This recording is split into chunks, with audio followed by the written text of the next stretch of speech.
વિદ્યાર્થી મિત્રો, chapter number 12 biotechnology અને તેના પ્રયોજન.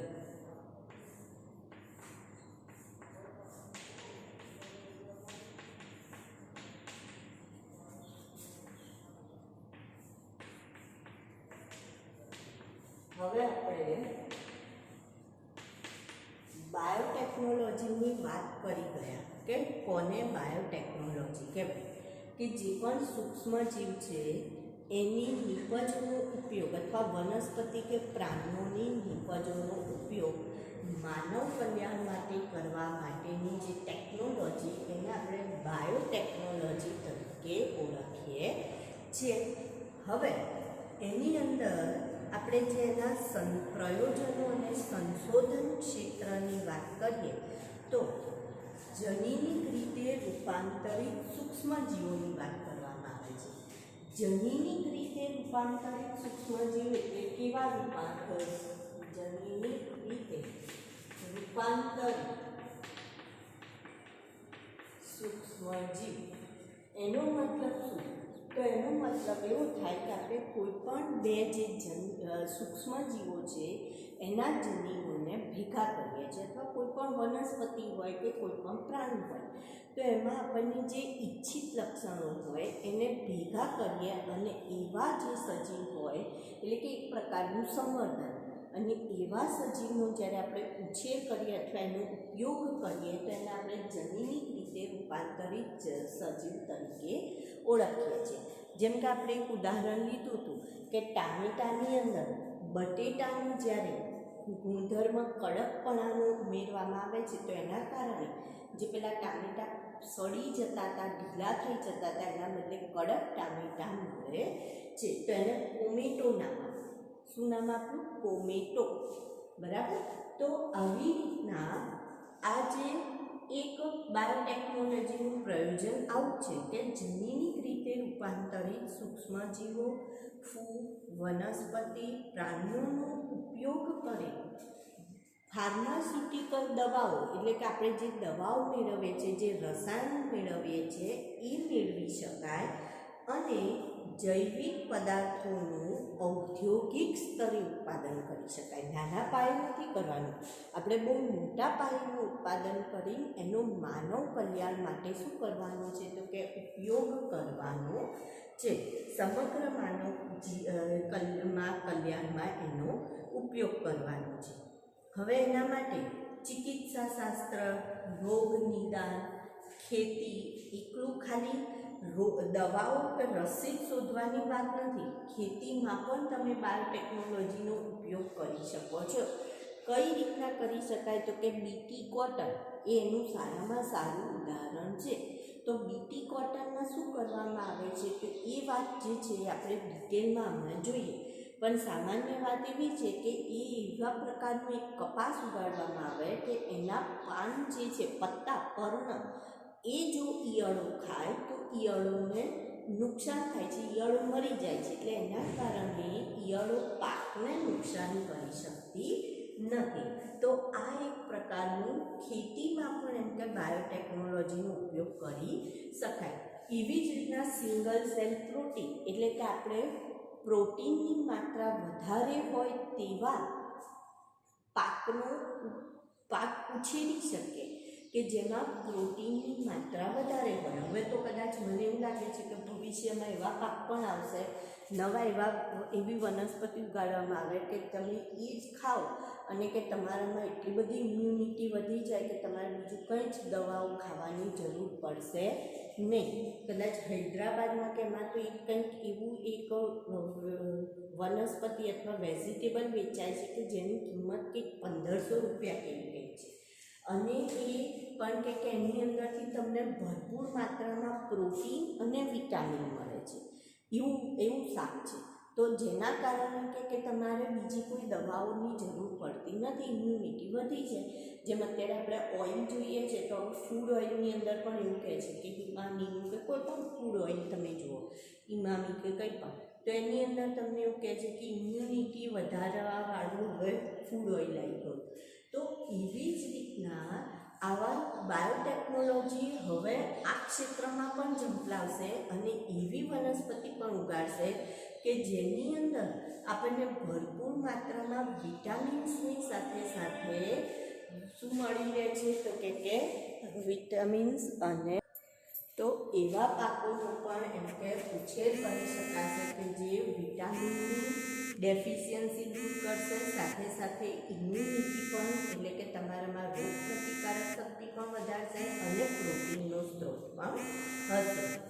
એવી જ રીતના જે લોકોનામાં કુપોષણ હોય તો એ પણ દૂર કરી શકશે.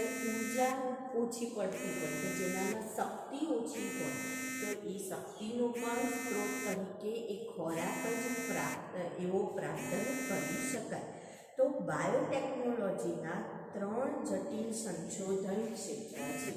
બાયોટેકનોલોજી એ કયા કયા સંશોધન ક્ષેત્ર અથવા તો આપણે એમ કહીએ કે એની સામે 3 જેટલી શું રહેલી છે તો કે ચેલેન્જીસ રહેલી છે.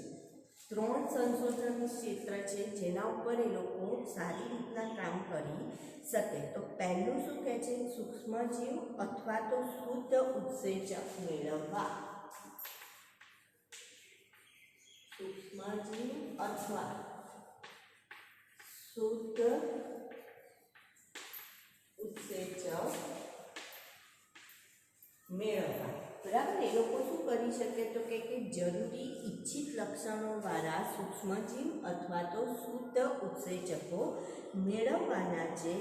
ત્યારબાદ ઉત્પ્રેરક તરીકે એમને જેને જરૂરી હોય એને પૂરા પાડવાના અને એમના ઇજનેરી વિદ્યાની મદદથી આ જે ઉત્સેચકો કે એને ઇજનેરી વિદ્યાની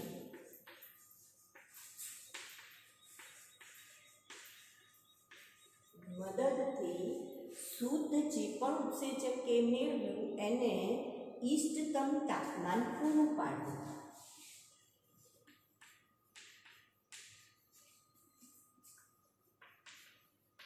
આપણે પરિસ્થિતિ લખીશું. હવે ઇષ્ટતમ પરિસ્થિતિમાં તાપમાન પણ આવી જાય, પીએચ પણ આવી જાય, ઓક્સિજનની માત્રા પણ આવી જાય. તો બધું જ જે છે એ ઇષ્ટતમ ઇષ્ટતમનો મતલબ એને જે પણ જરૂરી છે એ જરૂરી એને પૂરું પાડવું. ત્યાર પછી ત્રીજું છે કે અનુપ્રવાહ સંશોધન ટેકનોલોજી દ્વારા પ્રોટીનનું શુદ્ધિકરણ કરવું. હવે આમાં જ્યારે બહુ જ ગુજરાતી કરેલું હોય એટલે આવું ગુજરાતી થાય. અનુપ્રવાહ સંશોધન દ્વારા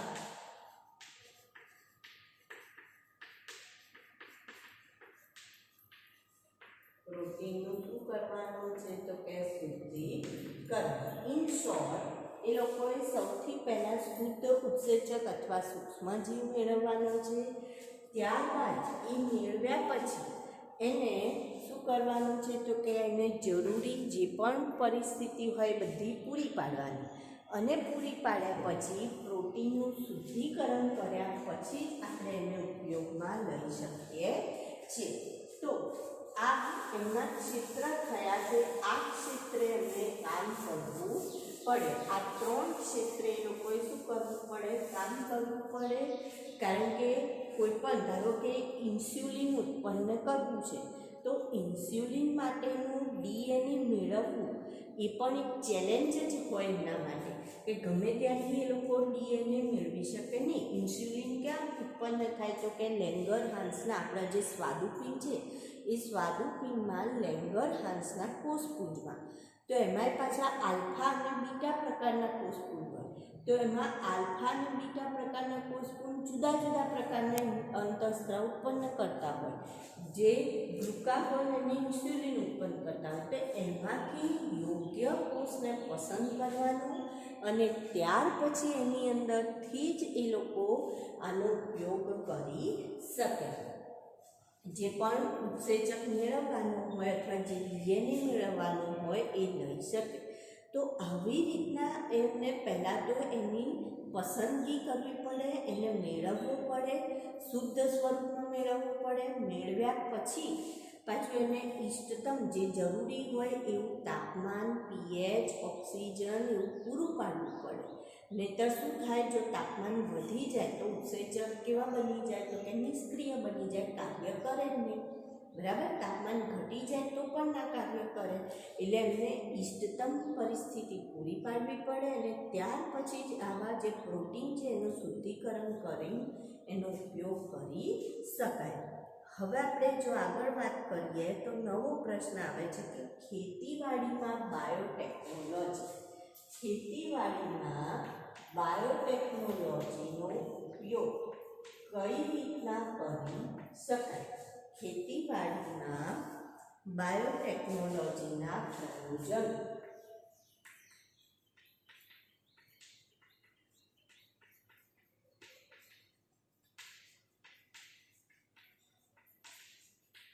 તો સૌથી પહેલા આપણે વાત કરીએ કે ખેતીવાડીમાં એનો ઉપયોગ કઈ રીતના કરીશું. તો અન્ન ઉત્પાદન વધારવા માટે 3 વિકલ્પો છે. આપણે સૌથી પહેલો આપણો એમ શું છે? ખેતીવાડીમાં આપણે બાયોટેકનોલોજી લાવવાનો મેઇન હેતુ શું? તો મેઇન હેતુ એટલો જ છે કે વસ્તી એટલી બધી વધી રહી છે અને એની સામે આપણને એટલો પાક મળતો નથી.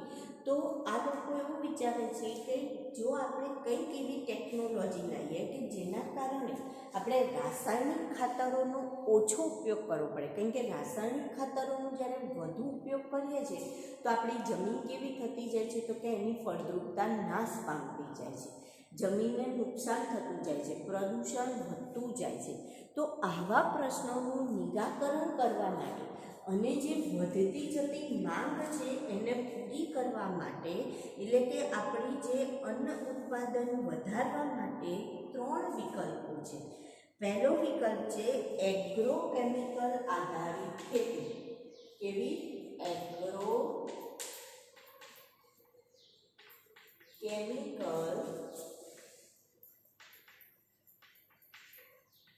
આધારિત ખેતી. એગ્રોકેમિકલ આધારિત ખેતી એટલે કેવી ખેતી? તો એની અંદર એવું કહે છે કે થોડાક રસાયણોનો ઉપયોગ કરવાનો છે, પણ એ રસાયણ કેવા રસાયણ છે? તો કે એગ્રો એટલે કે એગ્રીકલ્ચર એટલે કે કૃષિમાં જે જરૂરી છે એવા જ રસાયણોનો ઉપયોગ કરી આપણે શું કરી શકીએ? તો કે ખેતી કરીએ, તો એવી ખેતી. બીજું છે કાર્બનિક ખેતી. બીજું શું આવશે? કાર્બનિક ખેતી, જે અત્યારે બહુ ચાલે છે. તમે જોયું હોય જેને ઓર્ગેનિક કહેવામાં આવે છે. તો બધી ઘણી જગ્યાએ તમે જુઓ ઓર્ગેનિક કઠોળ, ઓર્ગેનિક બધા પાક જોવા મળે છે. કેટલું તમે જો અહીંયા આપણે કંઈક એજ્યુકેશન ગ્રાઉન્ડ કે કંઈક છે ત્યાં આગળ તમે જુઓ તો ઓર્ગેનિક બધું દર સાલ તો થાય છે, આ સાલ નથી થયું. બાકી આવી વાનગીઓનું ઓર્ગેનિક વાનગીઓ જે હોય એનો આખો એક મેળાવડા જેવું થતું હોય અને લોકોએ એમ કે કયા કયા પાક નવા ઉગાડ્યા છે એવી રીતના. ઇંગ્લિશમાં એક ચેપ્ટર હવે તમારે આવતું હતું કે નહીં મને નથી ખબર, પણ અમે ભણતા ત્યારે મારે એક ચેપ્ટર આવતું હતું જેમાં એક બહારની કન્ટ્રીની વાત હતી કે જ્યાં એ લોકોને છોકરાઓ બધા જે બાળકો હોય એમની વચ્ચે કોમ્પિટિશન થાય કે જેણે સૌથી મોટું વોટરમેલન ઉગાડ્યું હોય એવું એક કોમ્પિટિશન, અને એના અથવા તો કંઈક જુદા જ પ્રકારનું કંઈક ઉગાડ્યું હોય તો એવા ફ્રૂટ કે કંઈ પણ, તો એવા લોકોની કોમ્પિટિશન, અને એમાં કે એ લોકોને નંબર આપે. તો આના કારણે શું થાય? તો કે આના કારણે લોકોને નવા નવા પાક મળે, નવી નવી વનસ્પતિ મળે છે, અને એ વનસ્પતિનો પછી લોકો પ્રયોગ કરે કે ભાઈ એની અંદર પ્રોટીનની માત્રા કેટલી, વિટામિનની માત્રા કેટલી, એ વનસ્પતિ ખાદ્ય છે કે નહીં, તમે ખાઈ શકો કે નહીં, એની તમારા ઉપર કોઈ આડઅસર થાય છે કે નહીં. તો એવી રીતના એવું કરવું જોઈએ કે જેના કારણે લોકો પ્રોત્સાહિત થાય અને કંઈક નવું ઉગાડવા માટેની એમનામાં એ આવે. બરાબર? તો કાર્બનિક ખેતી, એગ્રોકેમિકલ આધારિત ખેતી, અને ત્રીજું છે જમીન ઇજનેરી પાક આધારિત ખેતી. ત્રીજું કયું આવશે? જમીન ઇજનેરી પાક આધારિત ખેતી. હવે જમીન ઇજનેરી પાક આધારિત ખેતી એટલે જેમાં આપણે બીટી કોટન, બીટી રીંગણ એનું ઉદાહરણ લઈ શકીએ. જેમાં શું કરવામાં આવે છે તો કે જમીનોનો ઉપયોગ કરવામાં આવે છે અને એનો ઉપયોગ કરીને આવી ખેતી થાય છે. જો એક બીજું ઉદાહરણ લેવું હોય તો તમાકુના છોડનું ઉદાહરણ લઈ શકાય કે જે ચરોતર પ્રદેશ છે કે જ્યાં તમાકુ વધારે ઉગતું હોય છે, તો ત્યાં શું થતું હતું તો કે રાત્રે ખેતરોમાં તમાકુના જે ખેતરો હતા એમાં રાત્રે અંધારામાં પેલા જે વાહન ચાલકો હોય એમને દેખાય નહીં કે અહીંયા ખેતર છે, તો ઘણી વખતે ખેતરોમાં જીભ કે એવું કંઈ ઘૂસી જતું હતું, તો એના કારણે બધા પાકનું નુકસાન થતું હતું. તો એ નુકસાનને ભરપાઈ કરવા અથવા તો એ નુકસાનથી બચવા માટે કંઈક રસ્તો શોધવા માટે તો એ જમીન ઇજનેરી વિદ્યાનો એમણે ઉપયોગ કર્યો અને ખેડૂતોએ એક નવો પાક ઉગાડ્યો જેમાં આજ્ઞા જે હોય કે જે પોતાના શરીરમાંથી લાઇટ ફેંકતા હોય છે એમના જમીન, એ જે લાઇટ ફેંકનારા જમીન છે એ તમાકુના છોડમાં નાખ્યા. તો એના કારણે શું થયું તો કે રાત્રે તમાકુના પર્ણ જે હતા એ ચમકતા હતા અને ચમકતા હતા એટલે એના કારણે ખબર પડે કે આગળ ખેતર છે એટલે જીભ કે કશું એ ખેતરમાં ઘૂસી જાય નહીં અને પાકને નુકસાન થાય નહીં. તો આવી રીતના જમીન ઇજનેરી પાક આધારિત ખેતી પણ થઈ શકે. બરાબર. એવી જ રીતના હરિયાળી ક્રાંતિથી 3 ગણો અન્ન પુરવઠો વધારી શકાય. હરિયાળી ક્રાંતિ જેના કારણે 3 ગણો જે અન્ન પુરવઠો છે એ વધારી શકીએ છે, પરંતુ માનવ વસ્તી માટે તે પૂરતો નથી. બરાબર. કારણ કે માનવ વસ્તી ખૂબ જ વધારે છે એટલે વધારે ને વધારે આપણે જમીન પરિવર્તિત પાકોનું સંવર્ધન કરતા રહેવું પડે છે. તો આવા જે જમીન પરિવર્તિત પાક છે એને આપણે જમીની મોડિફાઈડ પાક તરીકે, જીનેટિક મોડિફાઈડ પાક અથવા તો GMF તરીકે ઓળખીએ છીએ. જીનેટિકલી મોડિફાઈડ ફૂડ અથવા તો GM વનસ્પતિ તરીકે પણ ઓળખવામાં આવે અથવા GMO, જીનેટિકલી મોડિફાઈડ ઓર્ગેનિઝમ. તો હવે આપણે જમીન પરિવર્તિત પાકની વાત કરીએ.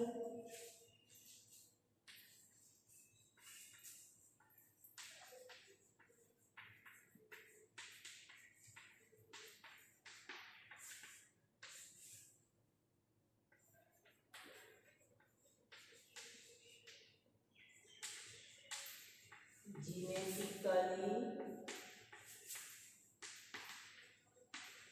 modified organism.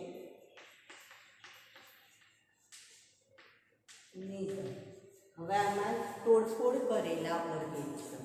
બરાબર. તોડફોડ કરેલા એટલે કેવા તો કે બે જુદા જુદા જે ઓર્ગેનિઝમ હોય, ઓર્ગેનિઝમ એટલે સજીવ, એને ભેગા કરવાના છે એને આપણે જીનેટિકલી મોડિફાઈડ એટલે એના જનીનમાં કંઈક ફેરફાર કર્યો હોય એવા ઓર્ગેનિઝમ એને આપણે જીનેટિકલી મોડિફાઈડ ઓર્ગેનિઝમ કહીએ. તો વનસ્પતિ, બેક્ટેરિયા, ફૂગ, પ્રાણી જેના જનીન કૃત્રિમ રીતે પરિવર્તિત કરવામાં આવે. આમાં વનસ્પતિ પણ હોય, ફૂગ પણ હોય, બેક્ટેરિયા હોય કે પ્રાણી, એવા સજીવોના જનીન કૃત્રિમ રીતે જ્યારે પરિવર્તિત કરવામાં આવે તો એને શેના તરીકે ઓળખાય? GMO તરીકે ઓળખવામાં આવે છે અથવા તો જનીનિક રીતે પરિવર્તિત સૂક્ષ્મ જીવ અથવા સજીવ તરીકે ઓળખવામાં આવે. હવે GM વનસ્પતિના ફાયદા શું? આવા જીનેટિકલી મોડિફાઈડ જે પાક હોય એના ફાયદા શું થઈ શકે? તો પહેલો ફાયદો તો એ થાય કે કોઈ પણ એક રોગવાળી વનસ્પતિ હોય તો એના સામે રોગની સામે લડનાર કરનારી એટલે વધુ રોગ પ્રતિકારક શક્તિવાળી આપણે વનસ્પતિ મેળવી શકીએ. બીજું શું કહે છે તો કે અજૈવિક તાણ સામે પાકોને સહનશીલ બનાવવામાં આવે છે. અજૈવિક તાણ સામે પાકોને સહનશીલ બનાવાય છે. તો હવે પહેલું અજૈવિક તાણ એટલે શું?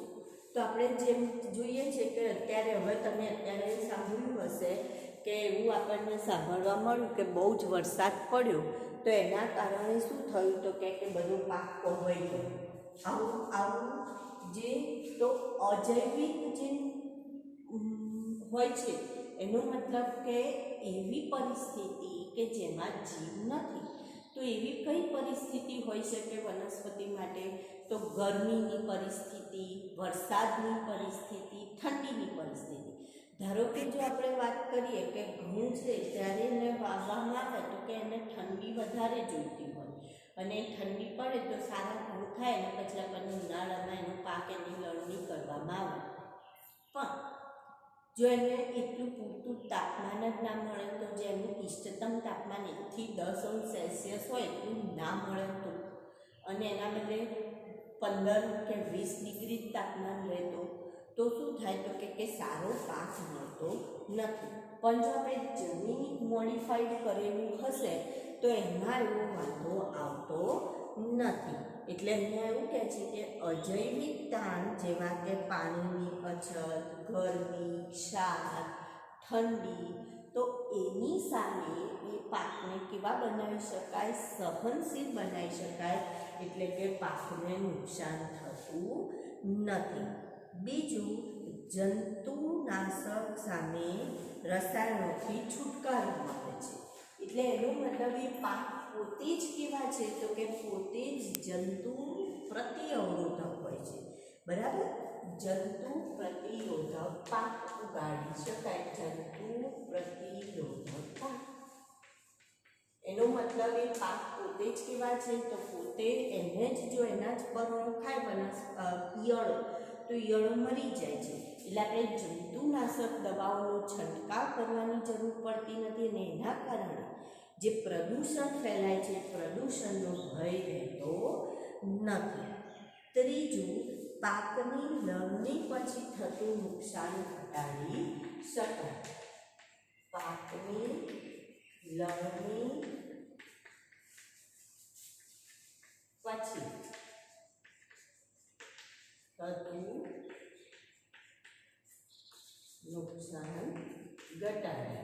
બરાબર? હવે પાકની લણણી પછી થતું નુકસાન એનો મતલબ શું? તો કેટલીક વખત જ્યારે આપણે પાક ઉગાડી તો દીધો, જ્યારે લણણીનો સમય આવે ને ત્યારે આપણે જોઈએ કેટલાક પાકમાં રોગ લાગી ગયો હોય તો એના કારણે શું થશે તો એ બધું આપણને નુકસાન થાય છે. પણ આવા જ્યારે જેનેટિકલી મોડિફાઈડ આપણે ઉગાડીશું ત્યારે આપણને એવા નુકસાનની સંભાવના રહેતી નથી. એટલે આપણે પાકની લણણી પછી થતું નુકસાન ઘટાડી શકીએ છીએ. પછી જે વનસ્પતિ ફળદ્રુપતાનો જે નાશ છે એ અટકી જાય છે. જે વનસ્પતિ ખનિજોનો ઉપયોગ કરી લેશે જમીનમાંથી તો એને કારણે જમીનની જે ફળદ્રુપતા છે એ ફળદ્રુપતા નાશ પામે છે. પણ અહીંયા ફળદ્રુપતા નાશ પામવાનો સવાલ રહેતો નથી. એટલે ફળદ્રુપતા નાશ પામતી નથી. બરાબર? ફળદ્રુપતાનો નાશ થતો નથી કારણ કે એ જે પાક હોય છે એ પાક પોતાની જોડે એટલા ખનિજ તત્વો હોય છે કે એને જમીનમાંથી લેવાની જરૂર પડતી નથી. એવી જ રીતના ખોરાકનું પોષકીય મૂલ્ય પણ વધારે હોઈ શકે. જેમ કે સોનેરી ચોખા છે તો એની અંદર વિટામિન એનું પ્રમાણ વધારે હોય. પોષકીય મૂલ્ય પણ વધારી શકાય. જેમ મેં તમને કહ્યું કે તમે કોઈ પણ પાકની અંદર એમ કે વિટામિન ભરપૂર બનાવી શકો.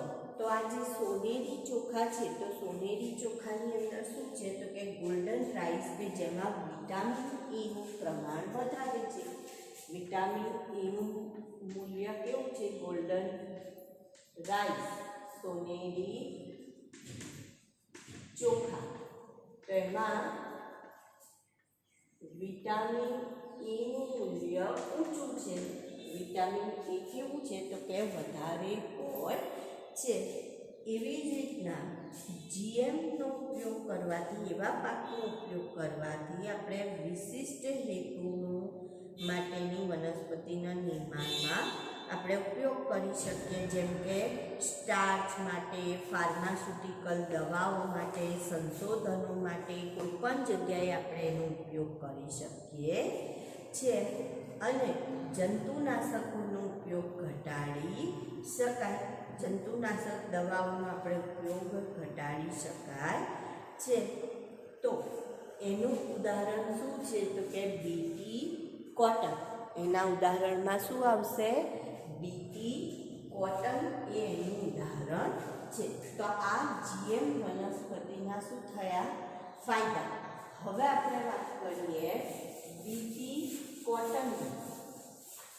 તો એવી જ રીતના બીટી રીંગણ પણ ઉગાડાય છે, બીટી સોયાબીન પણ ઉગાડાય છે. તો બીટી એટલે શું? તો બેસિલસ થુરેન્જીએન્સિસ જે છે, બેસિલસ શું છે તો કે દંડાણુ પ્રકારના બેક્ટેરિયા. બેસિલસ શું છે? દંડાણુ પ્રકારના બેક્ટેરિયા અથવા જીવાણુ. તો એનો ઉપયોગ કરે બીટી કોટન. બરાબર.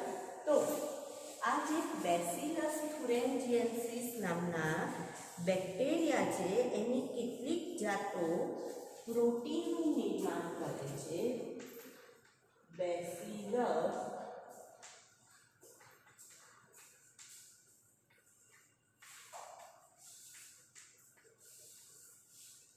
શેનું નિર્માણ કરે છે તો કે પ્રોટીનનું નિર્માણ કરે છે. હવે જે પ્રોટીનનું નિર્માણ કરે છે એ પ્રોટીન એ વનસ્પતિના નિષ્ક્રિય રૂપે રહે છે. કયા રૂપે રહે છે તો કે નિષ્ક્રિય રૂપે વનસ્પતિના પર્ણમાં હોય છે. પર્ણમાં રહે. બરાબર. પણ જ્યારે કોઈ પણ ઈયળ એને ખાય તો એ ઈયળના શરીરમાં જાય, ઈયળના આંતરડામાં કે એમાં જાય, ત્યાં એને કયું એસિડિક કે બેઝિક કયું માધ્યમ મળશે તો કે બેઝિક માધ્યમ મળે છે. જેના કારણે બેઝિક માધ્યમમાં આ ઈયળમાં આ નિષ્ક્રિય પ્રોટીન શેમાં ફેરવાઈ જાય છે? સક્રિય પ્રોટીનમાં ફેરવાય છે. બરાબર. શેમાં ફેરવાશે? સક્રિય પ્રોટીનમાં ફેરવાશે અને એના કારણે વિષ ઉત્પન્ન કરે છે, ઝેરી અસર ઉત્પન્ન કરે છે. આને પ્રોટોટોક્સિન તરીકે પણ ઓળખી શકાય. પ્રોટોક્સિન તરીકે પણ ઓળખી શકાય. પ્રોટોક્સિન. અને એ વિષકારી છે, એટલે વિષકારી બની જાય છે અને એના કારણે પેલી ઈયળનું શું થાય છે? મૃત્યુ થાય છે. એટલે પછીથી બીજી ઈયળ એવું ખાય નહીં. બરાબર. તો અહીંયા આવી રીતના આપણે લેપિડોપ્ટેરા એટલે કે જે તમાકુમાં ઈયળો થતી હોય, કોલિયોપ્ટેરા એટલે કે બીટલ્સ અને ડિપ્ટેરન્સ એટલે માખીઓ અને મચ્છરોને મારી નાખવા માટે આ પ્રોટીનનો ઉપયોગ કરી શકાય છે. બરાબર. હવે મોટાભાગના બીટી વિષ જે છે એ ચોક્કસ કીટ જૂથ ઉપર અસર કરશે. આ જે બીટી વિષ છે એ ચોક્કસ જે કીટકો હોય એના ઉપર જ અસર કરે છે. કઈ રીતના અસર કરે છે આપણે વાત કરી ગયા કે નિષ્ક્રિય પ્રોટીન સ્વરૂપે એટલે કે પ્રોટોક્સિન સ્વરૂપે પર્ણમાં હોય. ઈયળ જ્યારે ખાય ત્યારે એના આંતરડામાં એને કયું માધ્યમ મળશે? આલ્કલીય માધ્યમ એટલે બેઝિક. ત્યારે સક્રિય વિષકારી પ્રોટીનમાં ફેરવાય એટલે એના કારણે એનું ઈયળનું મૃત્યુ થાય છે. બરાબર. ચાલો, હવે જે BT20 છે એ ચોક્કસ કીટક જૂથ ઉપર અસર કરે છે. BT20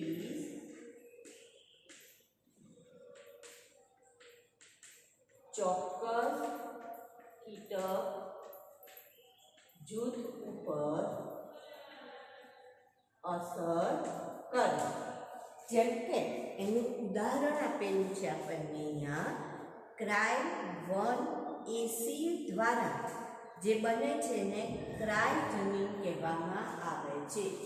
Cry1AC અને એવી જ રીતના Cry2AB આવું જે બને છે તો એ જે છે સંકેતન પામેલ હોય એ કપાસના બોલવોર્મ્સને નિયંત્રિત કરે છે. આ બંને કોને નિયંત્રિત કરશે તો કે કપાસના બોલવોર્મ્સ. કપાસમાં જે બોલવોર્મ્સ થતી હોય એને નિયંત્રિત કરવાનું કામ આ બંને જનીન કરશે. એવી જ રીતના Cry1AB એ કોર્ન બોરરને નિયંત્રિત કરશે. Cry1AB કોર્ન બોરરને નિયંત્રિત કરવાનું કામ કરશે. એટલે આ જે કીટક જૂથ છે, કોર્ન બોરર એટલે શું તો કે જે મકઈ હોય એ મકઈમાં છિદ્રો પાડતી ઉપદ્રવી જીવાત, તો એને નિયંત્રિત કરવા માટે કયું છે જનીન તો કે Cry1AB.